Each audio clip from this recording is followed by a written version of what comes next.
Hát a vicc annyira jó. Szeretem, hogyha apa vicceket mond, szeretek egyelőre nevetni, és nagyon tetszik nekem, hogyha viccelnek, mert én imádok nevetni. Szeretem a vicces filmeket. Még szerencsé, hogy olyan az apukám, aki ilyen nagyon vicces. És régen is értetted a viccet? Hát régen nem. Anyáik nagyon sokat dolgoztak rajta, hogy értsem a humorérzéket. Nem értettem régen a vicceket, most se annyi viccet értek, de amúgy jó. Van saját vicced? Vagy amit te találtál ki? Vagy olyan, ami nagyon tetszik? Hát olyan vicc olyan nincs. Amúgy én nem vagyok egy olyan nagyon jó vicc kitaláló. De voltak szóviccek, amiket kitaláltál. Ja.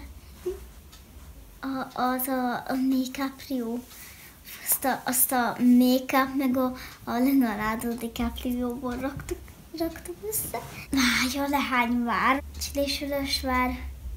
A Csilis-Vörösvár azért, mert egy kicsit vicces volt a városnak a neve, hogy Csilis-Vörösvár, és Csilisvár.